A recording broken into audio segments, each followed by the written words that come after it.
We're going to dive right in, and I'm Okay. going to give you a chance to introduce yourself to the listeners by sharing your name, where you're from, and what you stand for. Okay.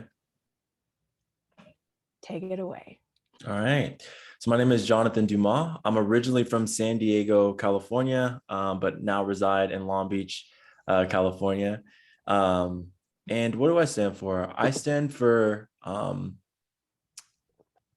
a world where everybody can show up as themselves without having to wear masks, without having to present this false person, and just can be free. So that's what I stand for. I like that. I also would like to be in a world where everyone doesn't have to wear masks. Yes. figuratively or literally.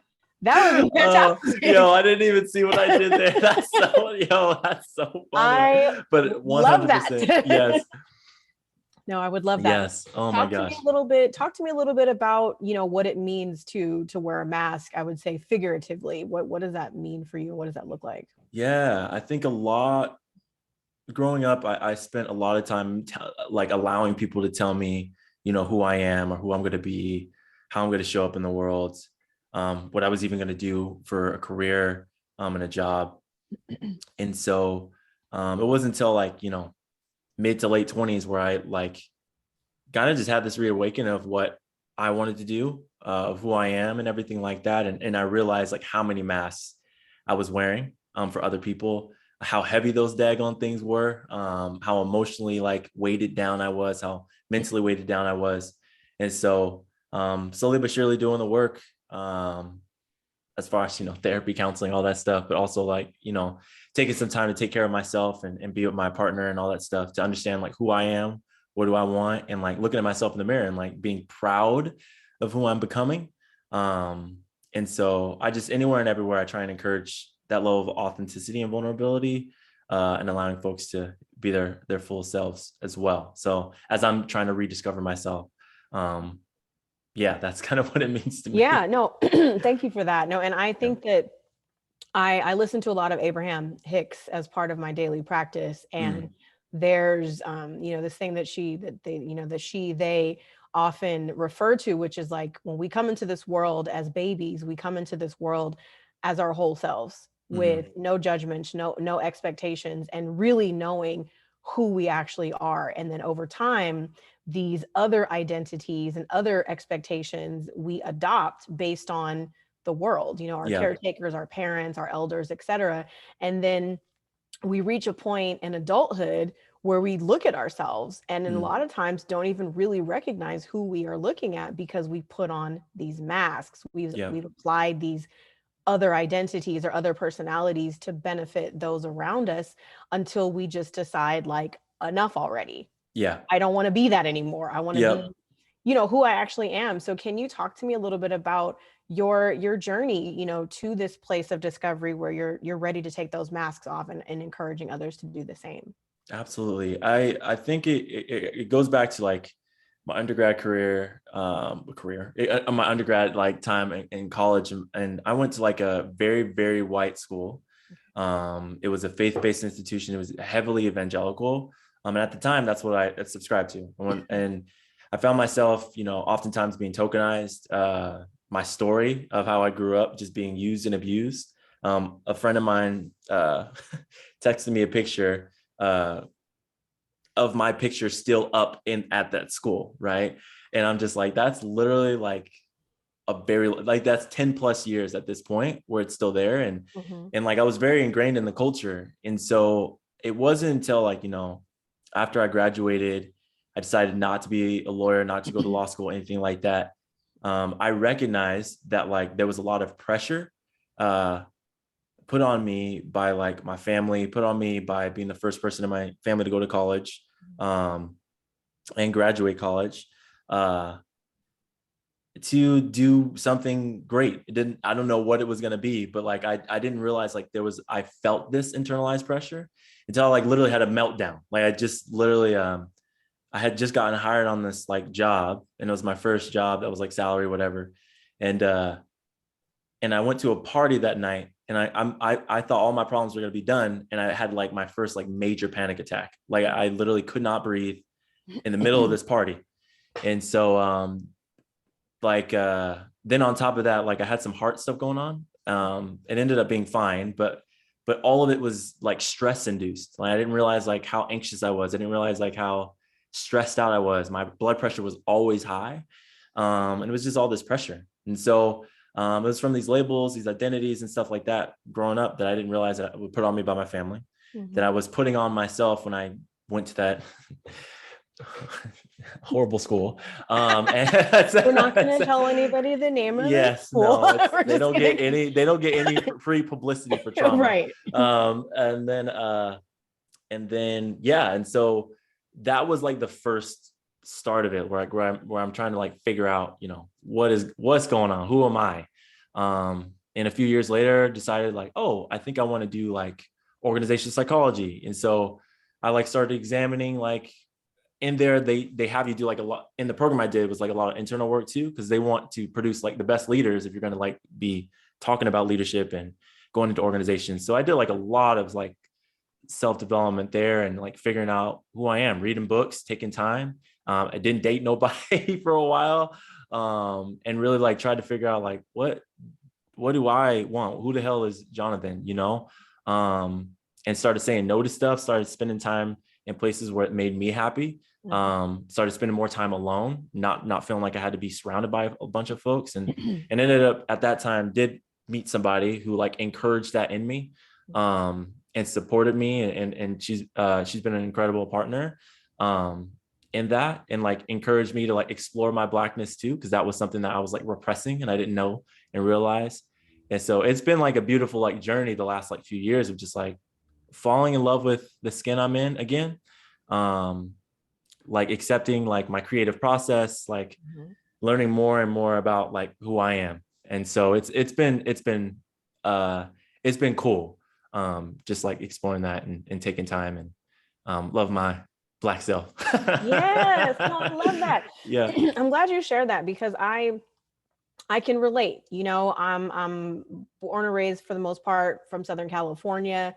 However, between the age of 5 and the age of 17, I went to several different schools.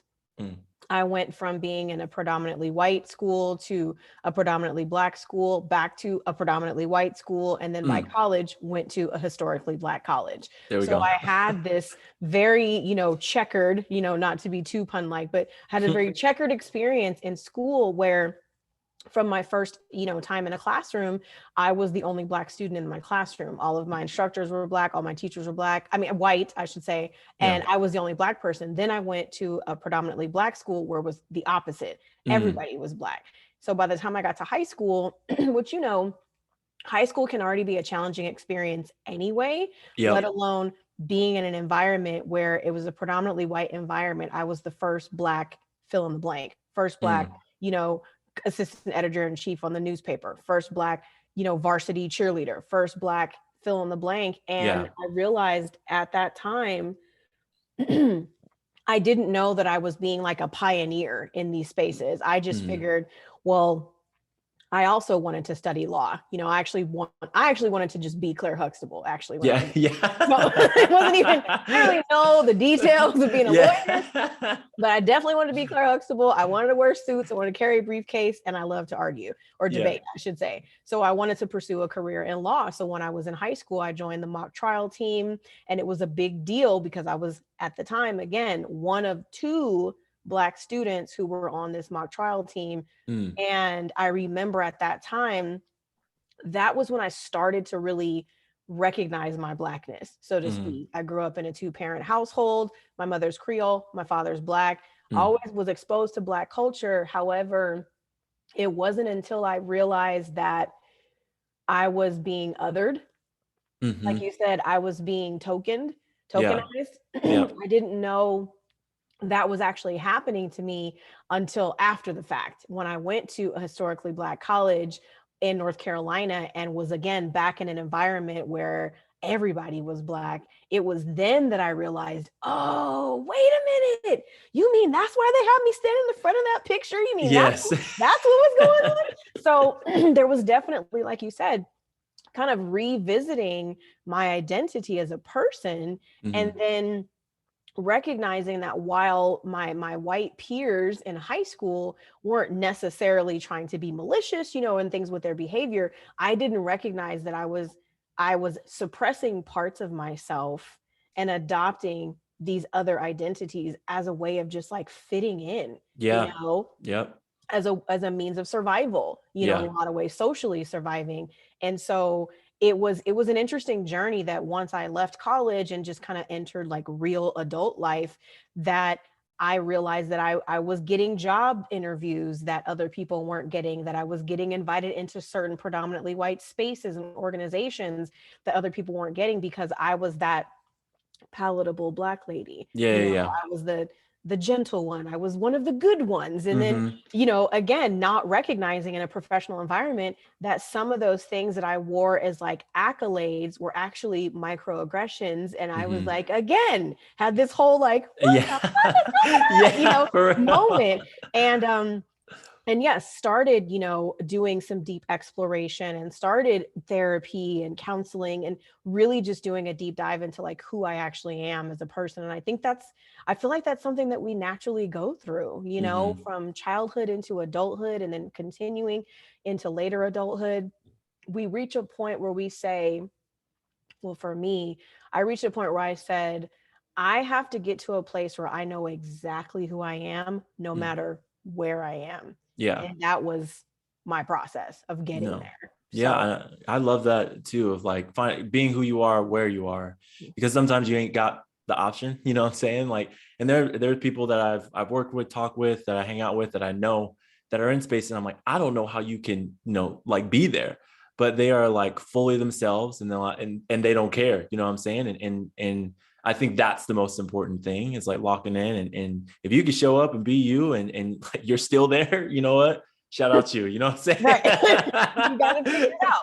Yeah, You got to yeah, figure it out. No, yeah, that's yeah. real. That's real. So, I want to talk a little bit about your podcast. So I know Hmm. that you also host a podcast, and I want to just, share a little bit with me about where the podcast was born, where it came from, and what are some of the things that you are hoping to accomplish with it. Yeah. And hold on just one second. There was something in my pocket. All right. So no, yeah, so my podcast is called Real Talk with Dumas. And essentially I started it just like a selfish need. I started back in March 2020. And essentially all I wanted to do was like have a conversation with my friends, my family, some people that I come across, have them on, kind of like learn more about who they are, what they're about, more intentionally, right?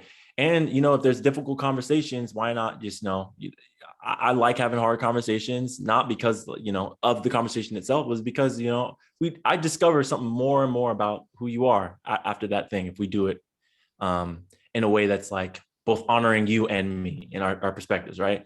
And so I just started recording them. I talked to my brothers, I talked to my mom, I talked to my partner, friends, and it started to expand that thing. But what I wasn't anticipating is that like it would become something that one, I'm like deeply passionate about, but two, would serve as like a way for like people to engage and understand like topics that like they didn't understand or were aware about before. So for example,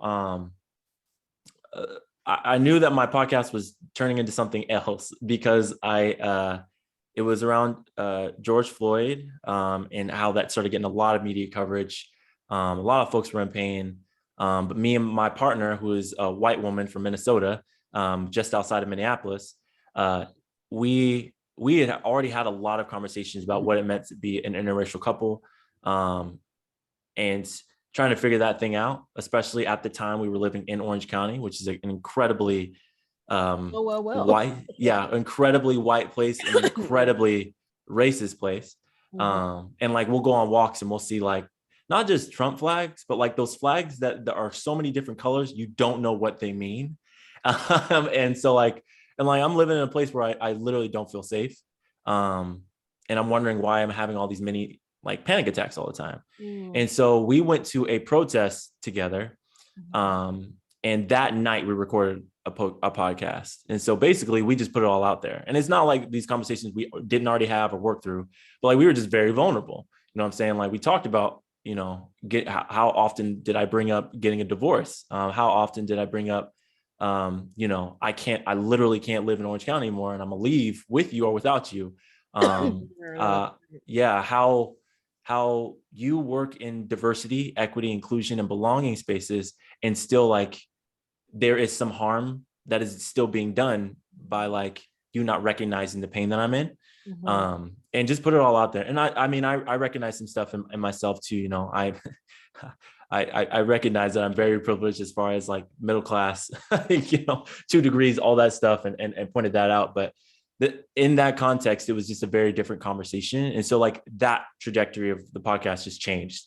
And then like, you know, it turned into like an education thing and like teaching people how to like have conversations and do it in a way that's, again, honoring somebody else's perspective, but also, you know, like we're not going to skirt around it, you know what I'm saying? And so that's what it is. I'm really passionate about it. I love it.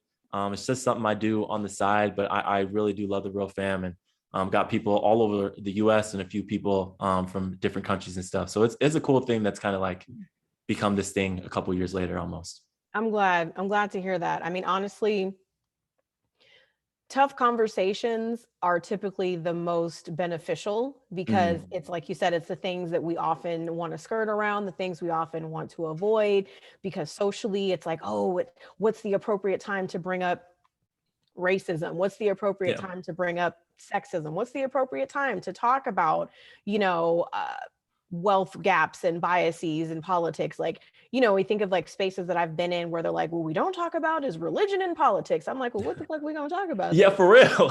What are we gonna talk about? Gravy? Are we exchanging recipes? Like, why are we actually here? You know? And so I think that what I appreciate about the podcasting space is that it does create what I consider to be a pretty unique opportunity for people to be able to at least listen in on a conversation between 2 people where they might have opposing ideas or they might have alternative perspectives or points of view. However, as a listener, I know, you know, the podcasts and things that I listen to, at the end of every one, if it's a good one, then I'm then encouraged to address some of my own biases and belief systems, or explore, again, new ways of looking at things, or leave, like you said, with an educational imprint that says, oh, I learned something today. You know, so when you think about bringing conversations forward into a public space that otherwise would be happening behind closed doors, that's what podcasting is for me. It is. Yeah. And I love the fact that like I'm forced to listen, but I'm not forced to listen. You know what I'm saying? Like I'm making a conscious decision that I'm going to like sit in this conversation, hear what's going on, and like think about it. And like there's been some of the best podcasts I listen to, like honestly, like challenge me to like rethink. And like that's, you know, that's what I've always encouraged folks to do, is like, you need to be uncomfortable. Like if you're constantly uncomfortable, constantly getting into conversations where like you're not challenged or pushed forward or pushed against or anything like that, like you're not growing. Like what's the point really? And so like, that is where I've like discovered the most about myself, about my biases, about, you know, my discriminatory like thoughts and actions and stuff like that. And gotten proven wrong a whole lot, you know what I'm saying? And you know, just because I'm a Black person and all that stuff doesn't mean like I have it all figured out. Like there's a lot of learning and continuous learning that has to go into like how I can best be not just an advocate for people that look like me, but for women, for those who are in, who are differently able, those who are in other like historically excluded communities, you know what I'm saying? And like, how can I be a best advocate and ally there without like hearing anybody's stories or knowing anything? That's not going to happen if I'm just in this echo chamber of people that think the same, believe the same, and like pumping me up and making me feel good. Cause there's a lot of nonsense out there, like a ton of bullshit. so much stuff. Oh, in the last few weeks of just like, I don't know, I'm not going to give them any like play, but they just said this wild stuff and just talking about Black women, all kinds of way. And I like legit want to fight, again, but it's just like stuff like that. Like, why can't we put anything like positive out in the world that's like not going to Again, it's going to honor somebody else's perspective and encourage dialogue, but also be like, we aren't going to take transphobia, homophobia, racism, ableism, ageism, sex, any of those things, right? And so like, you know, I'm gonna call you in, and if necessary, I'm gonna call you out, because like it's ridiculous, you know. And so that's what I hope. That's what podcasting has done for me. Yeah, honestly, podcasting has been life-changing just as a listener of podcasts, honestly. So I like that. Yeah. I'm gonna call you in and I'm gonna call you out. Yes.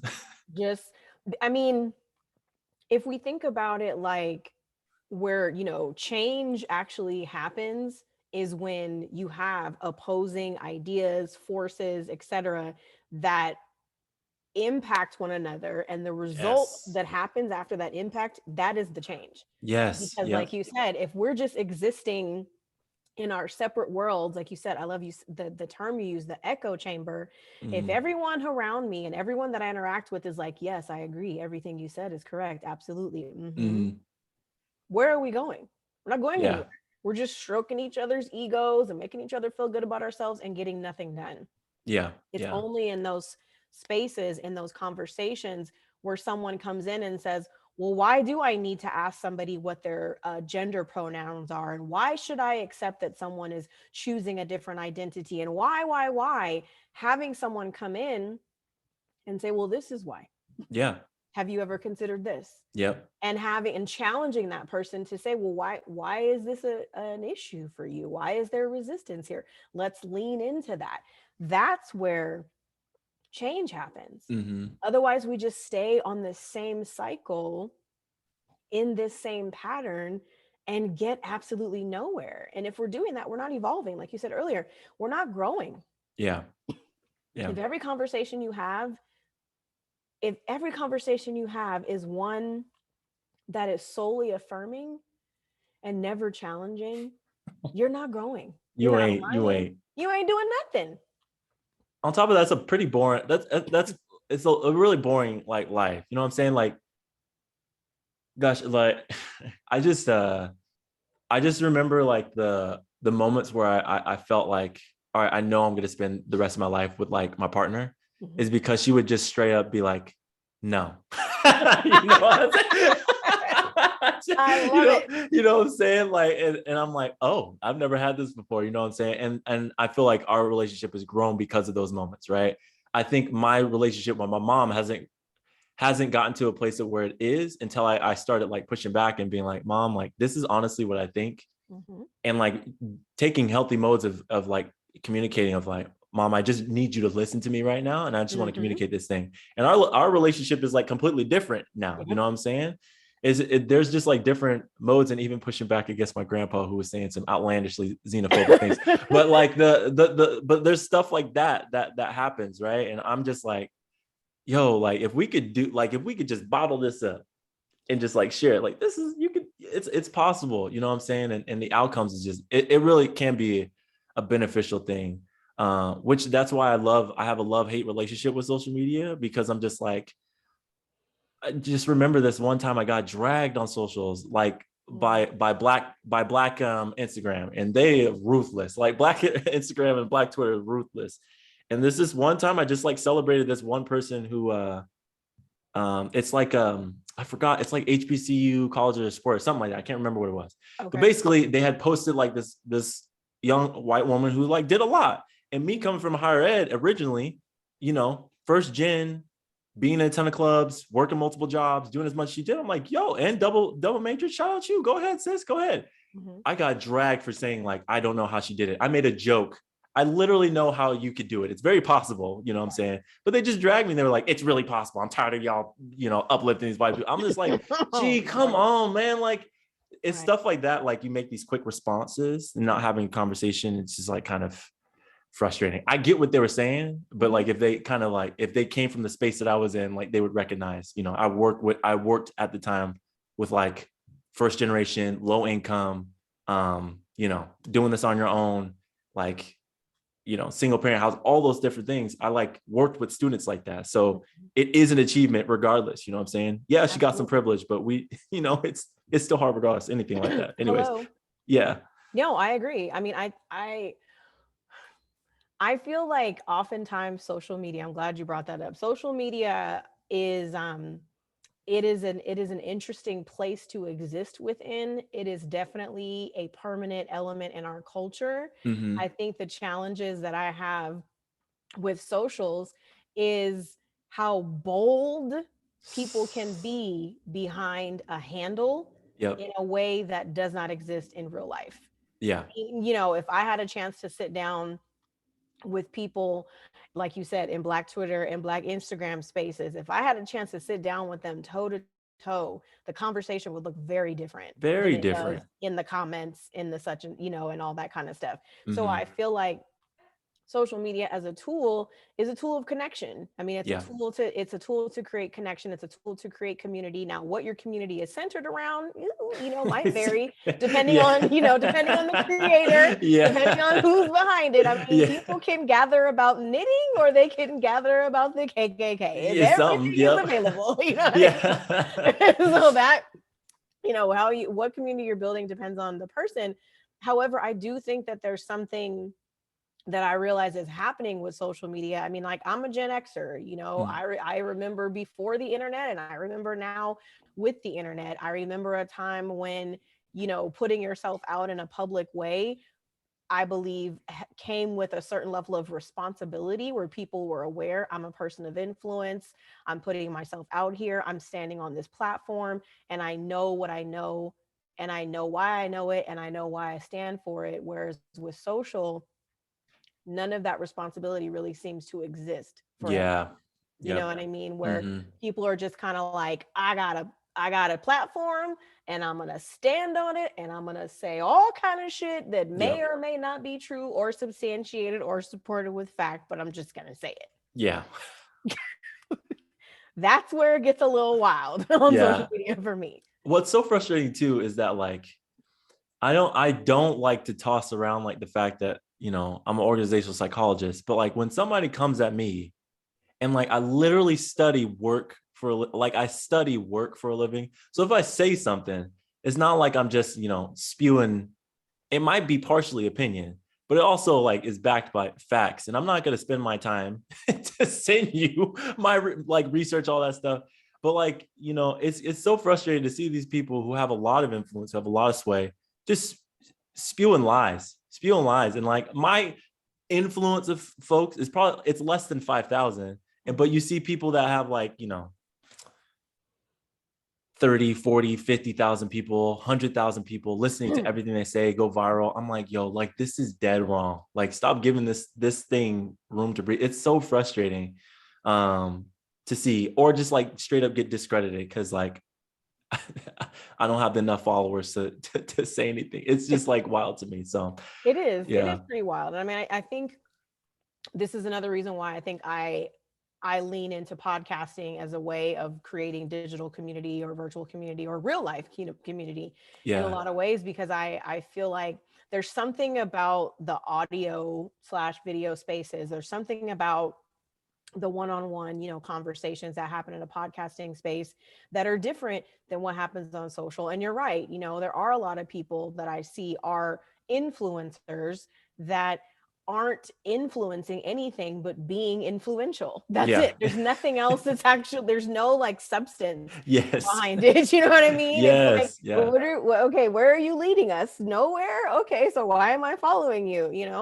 Yeah. So I think what I'm grateful for is people like yourself who are like, no, I know my shit. I actually studied this. I am actually a professional in this medium. And I also have opinions about politics and health and wellness and social justice and family. And I also have all these things. Yeah. And I'm a whole person. And I'm this and I'm that. Instead of like locking people into these very monolithic ideas of what a person can be, the dragging that happens on social, it's like, drag me because I said something that wasn't true. Don't drag me because I disagreed with you. Come on now, say it again, because I mean, if I say something true, it's factual, you know what I'm saying? Just don't say nothing at all, you know what I'm saying? Like if you disagree, just, nah. But yo, if you, yeah, Just come on now. That's so funny. Yeah, so funny. I only have to say, I feel like it should be common. It should be common sense, but at the same time, I feel like folks forget. Common sense. Yeah. What do they say? Common sense ain't common. That's what No, my grandfather would say. Common sense ain't common. it See? ain't. It ain't. I was talking to We somebody will. earlier this week. She was like, I don't believe in common sense. I'm like, you know what? You got a point. Yeah, it's like I believe in the Easter Bunny, but it might not be real. I don't know. Yes. You know. Oh my gosh. Yes. So This is funny. so cool. So we're gonna switch gears a little bit. I want to Mhm. give the folks a chance to kind of tap into some insight just about you, Jonathan. So before I record my podcast, I always like to send my guests a little questionnaire, and it's a chance for me to get to know you a little better. So I'm going to rephrase some of these questions for you so that the listeners can know you the way I know you. So Yeah. first one I have for you is what is something about you that most people don't know? Okay. Well,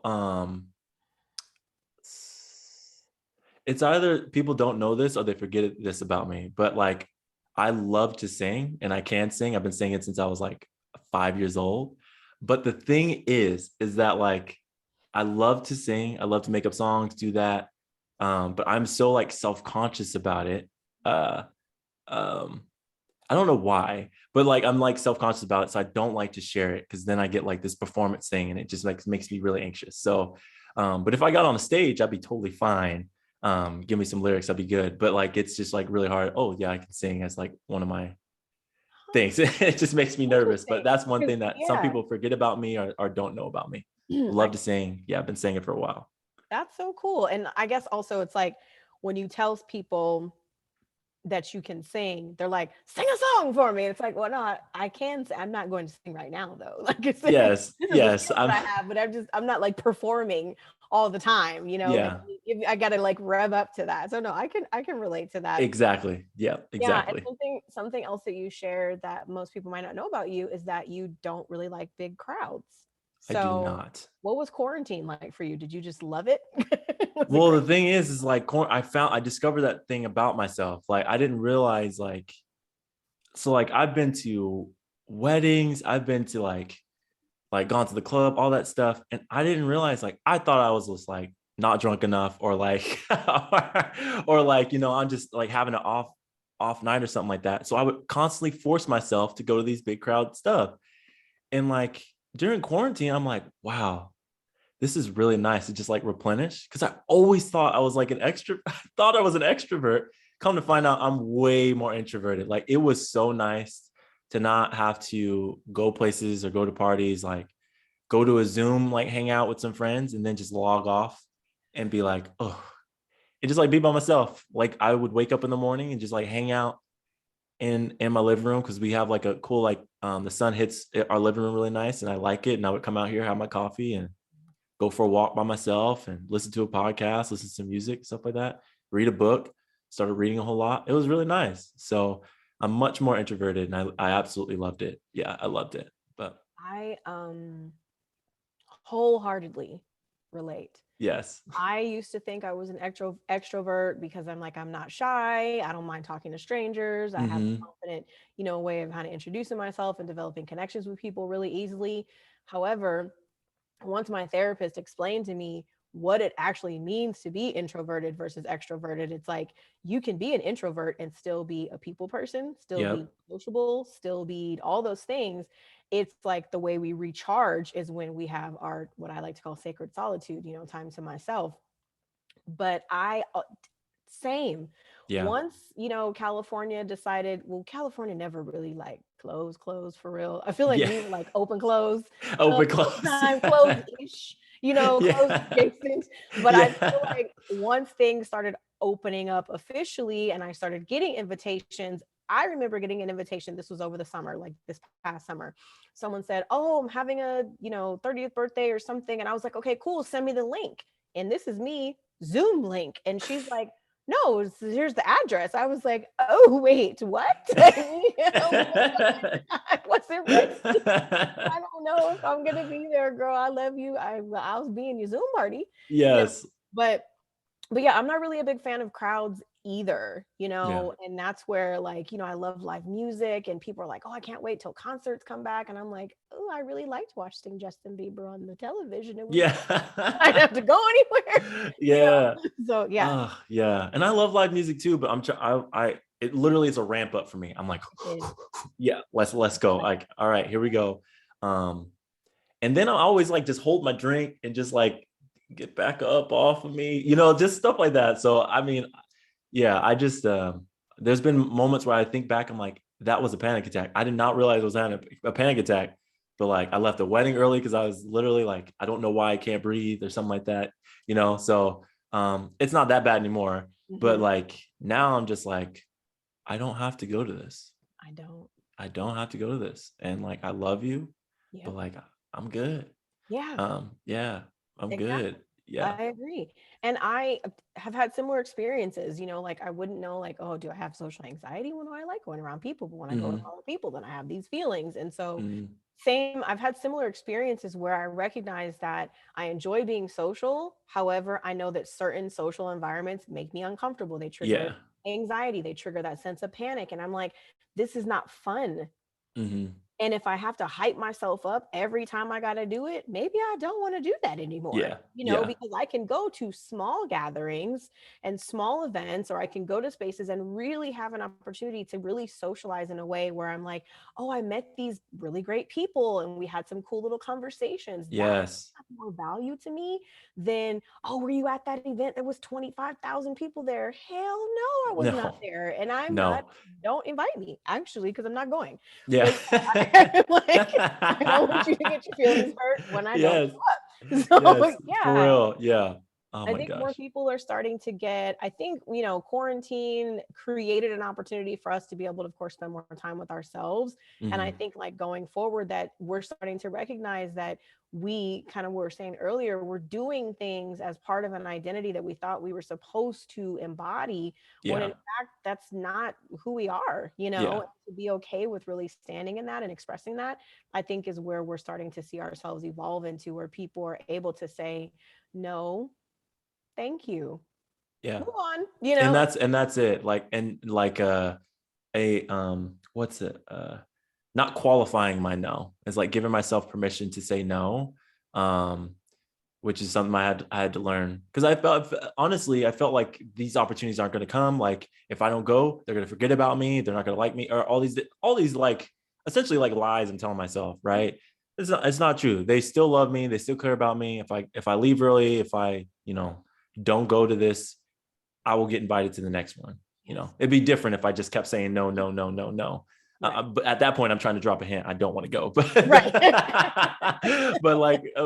the other stuff, the real ones, they know like Yeah. we'll hang out another time or do a smaller group or whatever. But Yeah. yeah, COVID has been a really good excuse to say no to a lot of things. But I know. yeah, I remember at one point asking myself, like, okay, so how long can we use COVID as an excuse not to go? Like, how much more time do we have before this is no longer yeah, an acceptable RSVP? COVID not coming. yep, So yep, no, I feel yeah. you. It's So funny. another question that I ask is, if you could reside anywhere in the world, where would you live and why? Yeah. I think for the longest time, I probably would have said somewhere on the East Coast or something like that. Um, but it is too cold, and I recognize about myself I can't do cold for long periods of time. Um, but one of the things I do love to do is travel a whole lot. So I would need like a home base, and I don't know where, but a place I haven't spent a ton of time um, is like anywhere in Europe or anywhere in like Africa. I haven't spent a lot of time there. So I would want like a hub where I can just like bounce and just go somewhere where I haven't been, and I haven't spent a ton of time on the other side of the world. So um yeah, but I want to visit like South Africa, Senegal. There's just like so many different places I want to like check out and like be. Um so I don't know. And then there's like the Caribbean I want to check out too. Yeah. Yeah, I don't know. Yeah. I don't know. I don't have an answer. I just want to travel. I want a home base so I could I just go know. real quick, fast, and hurry to places I Yeah. haven't been before. I just need a place to receive my Amazon packages in my Yeah.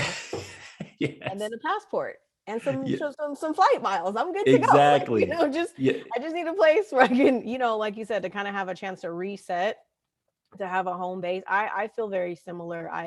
I love traveling. You know, my goal is, you know, people call it bucket list type stuff, but I definitely want to visit every continent, maybe with the exception of Antarctica. I don't know, there's a lot for me to see there, but Yeah. the rest of the continents I definitely want to visit. I have Mm-hmm. not been to Africa or Australia yet, Mm.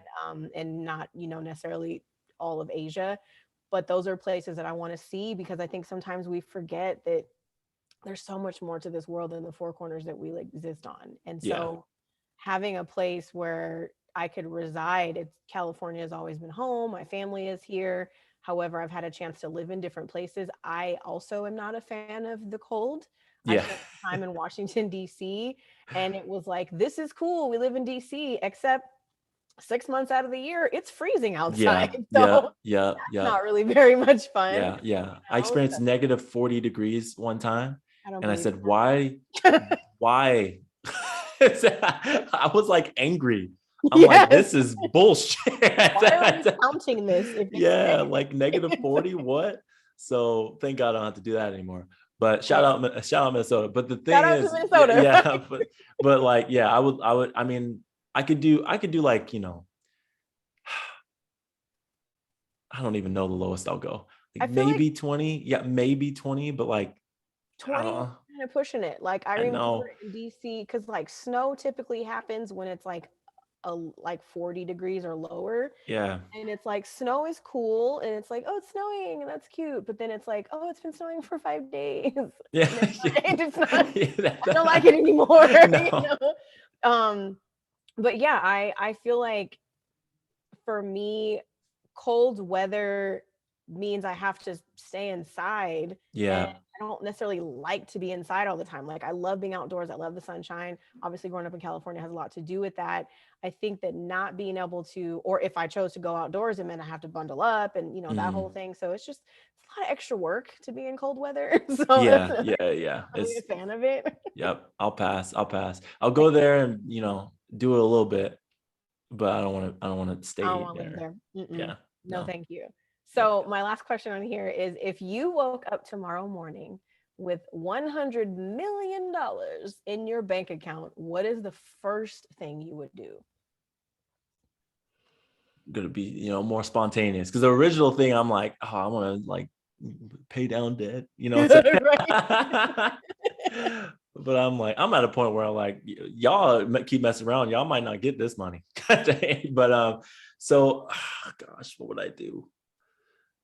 Like the practical side of me, just like, although I say I want to, like, you know, have a home base or do this thing, like I want to buy a home, like create like a legacy for people out after me. But also just like I've always had this dream of like becoming rich so I can give money away too, you know. And me and my partner, we talked about like what, you know, what could we do even right now as like Mhm. develop like a grant program. Like we could set aside $1,000, you know, every quarter or so, and just like, yo, go live your best life. Here you go, $1,000, whatever. Right. And just like give. So I've always wanted to be rich and give stuff away. So I probably just travel and just give the money away, but probably put away a little bit of money away so it can keep making money, in that stock thing, so it could fund my travels and just There you go. keep going different places, buy my mom a home, I was stuff like, like do you that. buy a house for your mom? Do you like your mom? Yeah.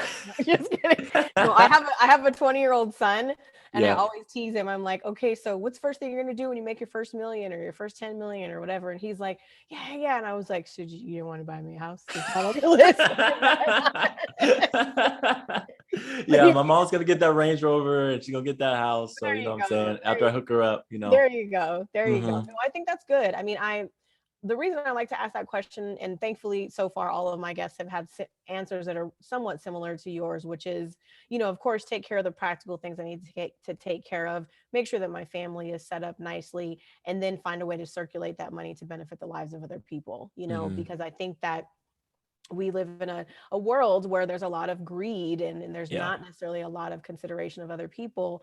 And I think that from like an energetic standpoint, or even like a spiritual standpoint, money is just energy. So when it comes in large Hmm. quantities like that, that's a huge opportunity for us to circulate that, and really, really increase the power of that energy in the first place. I So love that. I Yeah. love that. Thank you. Yeah. Yeah. Yeah. Yeah. And I just don't, I mean, I don't think billionaires should exist. Like it's wild to me that somebody has so much money that you literally could spend $1 million every single day for an entire year. And like it's a drop in the bucket. Like that's wild to me. Yeah. So yeah, I saw that one time, a tweet from somebody, I can't even remember who it was, but I just said billionaires shouldn't exist. And I thought about it, I'm like, you're right. Like there's no way that a billionaire exists without taking advantage of, not just taking advantage of, but getting over on like people that have nothing, you know what I'm saying? And it's just wild to me. So yeah, I wouldn't want to hold on to that energy, as you put it, and just like, Yeah. like let's put it into the world. There's so many other people that need it, that it can do wonders for, everything like that. So yeah. Right. I mean, yeah, I agree. I feel like every time I see that there's another person added to the billionaires list, I'm like, how many people have had to go hungry in order for that person to be a billionaire? How many people had to go without shelter or clothing or healthcare, like in order for that person to get to the billionaires list? Because the billionaires, I don't know them personally, but the billionaires that I think we're exposed to, yes, they do a certain amount of philanthropy, and yes, there's a certain, percentage that they give back. But I also ask myself, like, what are you going to do with it? You know what I mean? Like, you can only have so many cars and houses and this is and that's. Like, I just think that when billionaires exist in the same society where people are living under bridges, that's a problem. It's a problem.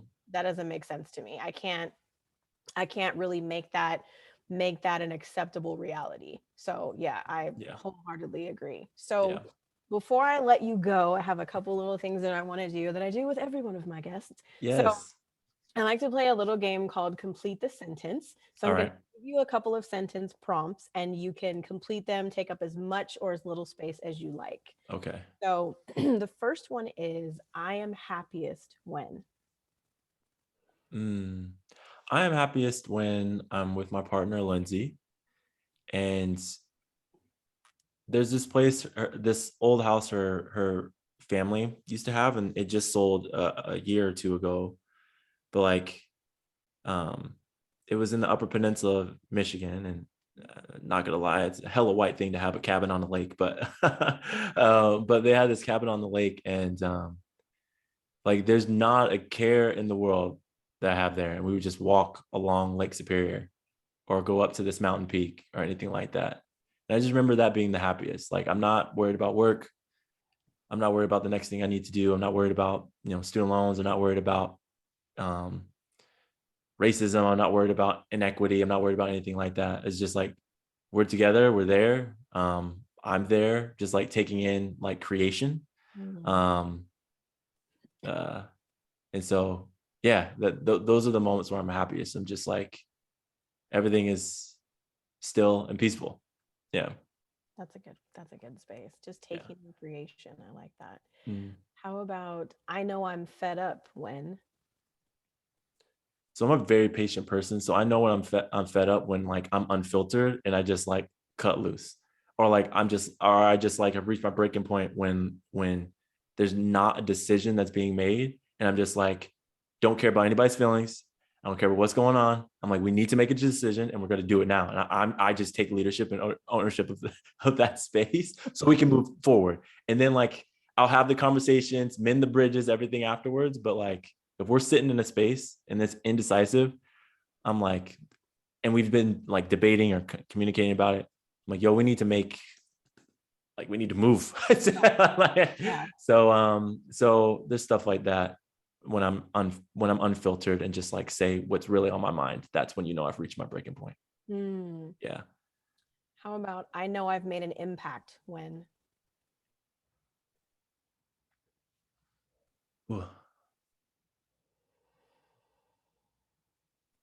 I know I've made an impact when like there's like a tone of somebody when they've just like had like a breakthrough moment, or like there's this look. And so when I coach my my coaching clients, and like I will reflect back on them of something, of a realization they've had, and they'll be like, no, you did that. And I'm like, I didn't say that, like you said that. And it's just like that, like that noise is just like, it just makes me so happy that like, yo, you got it, you got this.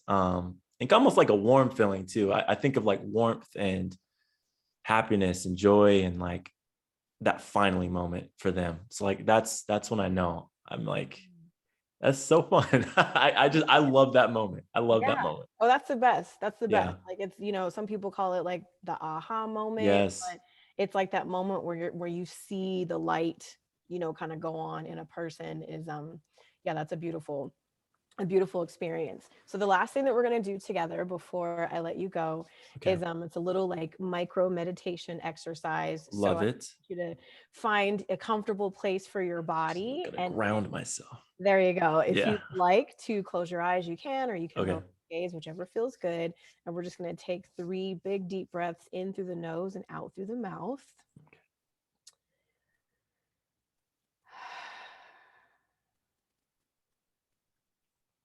And after you get through that third breath, just return to your natural rhythm and flow of breathing. In and out just through your nose. And now we're going to imagine that you are in a time machine. And in this time machine, you're comfortable, you're safe. We're going to take a trip all the way back in time. And when the time machine stops and you step out of it, the first person you see is your 16-year-old self. What do you say?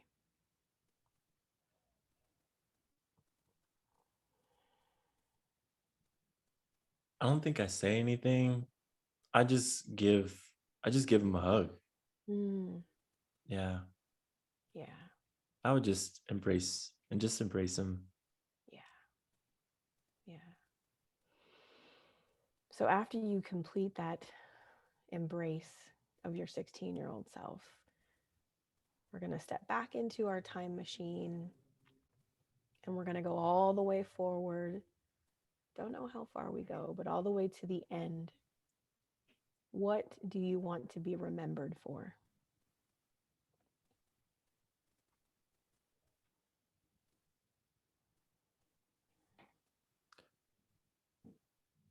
That anybody and everybody I came in contact with just like felt safe. They didn't have to hide. They just felt safe, like in our home, when they're with me. Not like protected, but like they just didn't have to pretend. Yeah. That's good. So we're going to take a deep breath in, long breath out. In our time machine, coming back into the present moment. And then when you're ready, just gently begin to blink open your eyes. And the last thing, the very, very last thing I'm going to share with you, I've been using this Oracle deck of cards since I started this podcast. It's called the Oracle of E for everything. And it's a deck of exactly 52 cards. So I just want you to give me a number between 1 and 52. 43. 43. Yes, that's a fun one. A lot of times people don't go above 10. I'm like, Okay, great. numbers. Like, no, there's a whole, it's 52 cards. Yeah. So, okay. So the message is really whimsical. It says, whoop, whoop. There That's we go. for number 43. And the deeper message is, let's see. It's party time. Mm. Hang the streamers, invite your friends, only a couple because we don't Yeah. want to be proud. Okay. Hang the streamers, invite your friends, put on your dancing shoes. There has never been a better time to fist bump everyone you know, joy till the world, and smile until your face hurts. Yes, I love it. Yes, it's a celebratory time for you. And that means that, it's an opportunity for you to not only just celebrate, but really to be in a place of gratitude for who you are today, who you've become, standing firmly in your whole and complete self, taking off the mask, burning that bitch up, and Yes. showing up as all the way you. So I am just so excited to have met you and Yes. you, Jonathan. This has been one of my favorite conversations I've had so far this year. So I'm just so grateful for you to say yes for being here. And for the last couple of minutes, if there's anything that you want to share with the listeners, any programs that you might be having, or Yeah. just ways that they can get in touch with you, I want to leave that space for you to do that now. Awesome. Thank you so much. No, this has been an absolute joy. I mean, these are always my favorite conversations just to like be. So yeah, y'all can connect with me. Check out my podcast, Real Talk with Dumas. That is Dumas. I'm on all major platforms. I also do organizational development and talent management work for my company, Common Culture, coaching and consulting. You can find me there at commonculturecc.com. And that's the same handle for all of my socials as well for that. Yeah, I try and put on like monthly events and stuff like that. And I lead with this same posture in everything that I do. Fun, professional, quote unquote, whatever that means. Respectful, authentic, vulnerable. Yeah, we just have a good time because I think, life is too short not to have a good time. So yeah, that's me. Okay, cool. Well, yeah, next time you have an event in the area, if it's an Yeah. in-person event, make sure that I am included on your invitation list. And that is one of the events that I will come to. So Okay. I'll hype myself up and I'll be there. But That's what's up. Don't worry. I'll send you the Zoom link. Don't even I trip. appreciate you. Send me the Zoom link in the back. So cool. All right, Jonathan, thank you so much. I'm going to let you go. Enjoy the rest of your day, and we will be in touch very soon. I appreciate you again. Thank you. Sounds good.